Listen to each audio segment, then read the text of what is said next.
કરચલીયાપરા વિસ્તારમાં 5 માસ પહેલા થયેલ હત્યાની દાજ રાખી હત્યારાના ઘર પર સોડા બોટલોના ઘા ઝીકાયા। શહેરના કરચલીયાપરા વિસ્તારમાં આવેલ 60 ફળીમાં 5 માસ પૂર્વ દીપકભાઈ ઉર્ફે દીપુ તુલસીભાઈ મેરની કિશન તથા તેના મિત્રએ હત્યા કરેલ, જે બાબતે સમાધાનની વાત ચાલી રહેલ હોય, જે અંગે નિખિલ ઉર્ફે તીખો અને ગોપાલ સહિત 7 શખ્સોએ હત્યારા કિશનના ઘર પર સોડા બોટલોના ઘા ઝીકી 2 બાઇકને નુકસાન પહોંચાડ્યાની ફરિયાદ કિશનના પરિવારજનોએ મીડિયા સમક્ષ અને પોલીસ સમક્ષ કરી હતી।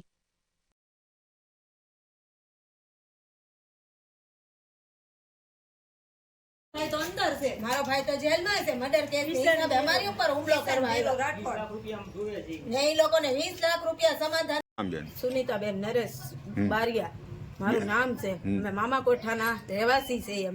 અમે અત્યારે જમીને અમારા ઉમરામાં બેઠા હતા તો અમારા ઘર ઉપર એક નિખિલ, એક ગોપાલ ને 4 જણા બીજા આવીને અમારા ઘર ઉપર 16 બાટલીઓના છરીઓના ધોકાના ઘા કરી ગયા। અમારી ગાડીઓ તોડી કાઢી, અમારા છોકરા ઉપર ઘા થયા, મારા પપ્પાને છરીયું મારી છે, મારા વરની ગાડી તોડી કાઢીશ, મારા બાપાની ને મારા બાપાના પૈસા જોટી ગયા છે, મારા બાપાનો ફોન જોટી ગયા છે એ લોકો ને। અત્યારે મારા બાપાને ઘણું બધું વાગી ગયું છે અને એ લોકો એમ કહે કે 20 લાખ રૂપિયા અત્યારે ને અત્યારે તમે લોકો મને દો, નકર હું છે ને તમારું અત્યારે તો હું જાનથી તમને મારી કાઢીશ। અમારા ઘરના બધાને ચોટી ગયા ત્યારે મારા બાપા મારીથી બચ્યા છે।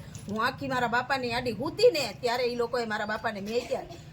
20 લાખ રૂપિયા હેના માંગે એ સમાધાનના સેના સમાધાનના ઈ કે અમારો દીકરો ગયો છે, ઈ કે અમને 20 લાખ રૂપિયા આપો, ઈ કે અમારા ને કે તમે કાટલામાંથી કાઢ્યો, ઈ કે તમને 20 લાખ રૂપિયા આપો, નકર કે અમને તમને જીવવા તો દેવું જ નહીં આવી રીતના।